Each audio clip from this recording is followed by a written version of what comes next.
Life story ni Vic Soto at paano siya sumikat sa showbiz. Isang sikat at kilalang komedyante si Vic Soto na tinitingala ng mga kabataan, lalo na ng mga baguhang komedyante sa industriya ng showbiz. Pero hindi naman ginusto ni Vic na mapunta sa kinatatayuan niya ngayon dahil isa siyang mahiyaing bata noon. Naimpluwensyahan lang siya ng kanyang mga kapatid dahil alam nilang may talentong ipapakita si Vic sa maraming tao. Panigurado rin na marami itong matutulungan at mai-inspire na kabataan pagdating sa musika at maging sa pagpapatawa. Kinalaunan ay natutunan na niyang mahalin ang kanyang trabaho bilang isang artista. Galing sa prominenteng Castelo Soto clan si Vic. Pero ang simula ng buhay ng kanyang mga ninuno ay hindi gaanong nakakaangat. Simple lamang ang naging buhay ng mga ninuno niya sa father's side. Matapos nilang lumipat sa probinsya ng Cebu, nakilala sila sa paglilingkod sa taong bayan at sa pagtatatag ng periodiko. Pero hindi lang sa serbisyo publiko nakilala ang kanilang pangalan dahil nagkaroon din ng sikat na musikero sa kanilang pamilya. Ang kanyang ina na si Dr. Herminia Castelo Soto ay isang masugid na aktivista sa women's rights at ang unang medical commissioner ng Workmen's Compensation Commission at President Emeritus ng Kababaihang Rizalista ng Pilipinas. Kamag-anak din nila ang yumaong si Val Castelo na isang sikat na matinee idol sa ilalim ng LVN Pictures noong 50s. Gayon din ang romantic balladeer at aktor noong 80s na si Anthony Castelo. Ang dating Secretary of Justice at Secretary of National Defense naman na si Oscar Tombo Castelo ay isa rin sa mga kamag-anak nila. Bunso si Vic sa 4 na magkakapatid at lahat sila ay mga lalaki. Dahil musically inclined ang kanilang pamilya, lahat silang mag-anak ay natutong tumugtog ng instrumento, pati na rin ang kumanta. Nabuo ang all-male disco group na VSTN Company na naging sikat noong huling bahagi ng 70s at nakilala sa ilalim ng genre ng Manila Sound. Pero bago nakilala sa banda si Vic, sinimulan muna niya ang kanyang karera bilang isang folk singer at gitarista. Sa pagpasok ni Vic sa banda, nagsimula nang makilala ang ilang mga hits tulad ng Ikaw ang Aking Mahal, Awitin Mo at Isasayaw Ko, Magsayawan at Rock Baby Rock. Nakasama niya ang mga kapatid niya na sina Tito at Val noong early 1970s sa gag show na Okay Lang sa IBC 13. Dito sila nagkakilala ng DJ at komedyante rin na si Joey De Leon. Kinalaunan ay naisipan nilang buuin ang trio ng TVJ kung saan sila ay nagsama-sama ng matagal sa sitcom na School Bukol mula 1978 hanggang 1988.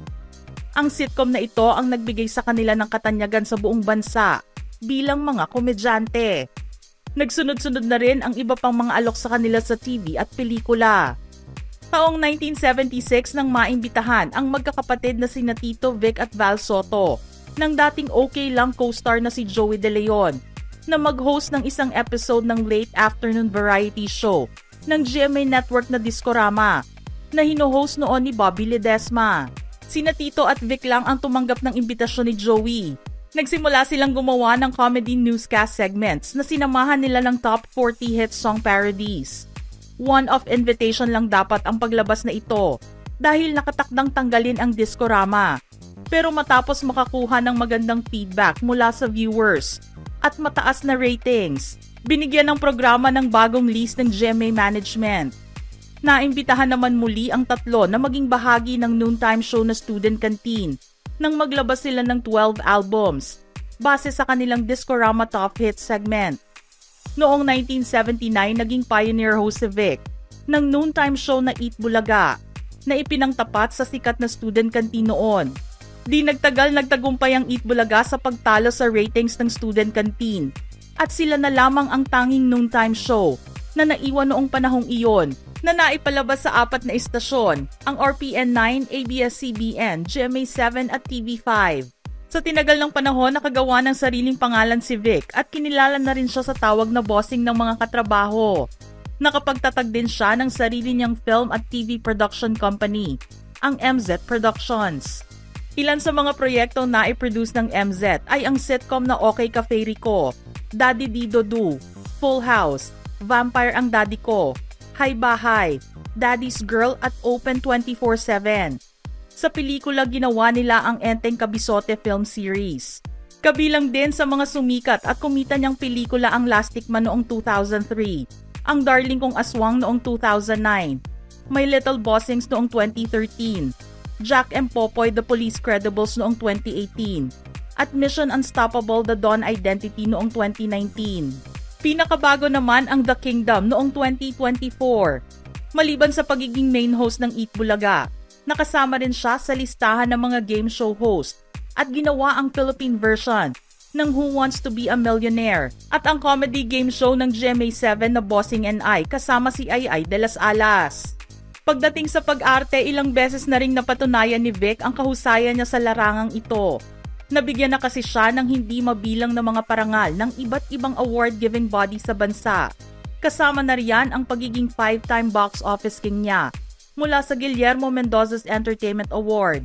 Ilang beses din niyang tinanggap ang Best Actor in a Comedy Series Award para sa Okay Cafe Rico at Daddy Dido Do mula sa PMPC Star Awards for Television. Nariyan pa ang Best Male Variety Show Host para sa Eat Bulaga mula sa PMPC Star Awards for Television, N-Press, Reader's Digest at Yahoo Philippines. Taong 2010 naman nang mabigyan si Vic ng kanyang sariling star sa pamosong Eastwood City Walk of Fame.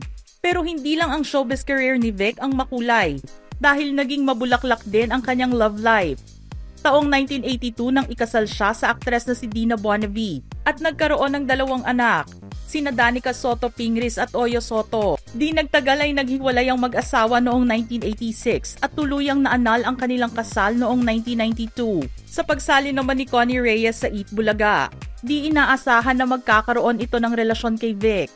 Nagbunga ang kanilang pagmamahala ng isang anak na lalaki, ang politiko na si Vico Soto. Si Angela Luz naman na naging one-time leading lady niya sa fantaseryeng Okay Cafe Rico ay na-inlove din kay Vic at nagbunga ang relasyon nila ng isang anak na babae, si Paulina na siyang ika-4 na anak ni Vic. Ang ilan sa mga kwento ng mga babaeng na involved kay Vic ay naging kontrobersyal. Gayunpaman, naging maayos naman ang buhay ng mga anak nito na nagtuturingan noon pa man na parang tunay na magkakapatid. Marami nga ang nagsasabing simpatiko si Bossing kaya imposibleng hindi maakit ang mga kababaihan sa kanya. Matapos kasi ang relasyon nito kay Angela Luz, iba't ibang mga artista at modelo ang nadikit sa pangalan niya. Pero ang nagwagi sa kanilang lahat ay ang kasama niya sa Eat Bulaga noon na si Pauline Luna. Kahit 34 years ang age gap nilang dalawa, hindi ito naging dahilan para hindi nila ituloy ang kanilang pagmamahalan. Bumuo sila ng pamilya matapos makasal noong January 30, 2016 sa St. James the Great Parish Church sa Ayala, Alabang. Masaya ang pamumuhay nila ngayon kasama ang 2 anak na babae na sina Tali at Mochi. Mahigit 5 dekada na si Bossing sa showbiz industry. Marami na rin ang dumaan na intriga at kontrobersiya sa kanyang buhay. Pero kahit ganoon man ang naging takbo ng kanyang karera, nananatiling matatag si Bossing sa anumang bagay. Taong 2023 nga nang itatag nila ang TVJ Productions, matapos ang naging issue nila sa Tape Incorporated, na dating financier ng Eat Bulaga. Hindi rin nawala ng mga endorsement si Bossing, bagkus ay nadagdagan pa ito.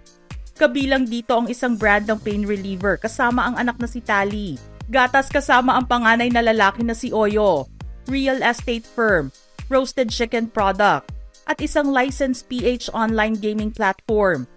Nananatili namang loyal kay Bossing ang isang home appliance brand. Mga ka-showbiz peeps, anong masasabi nyo sa ating istorya ngayon? Just type in your thoughts in the comment section below.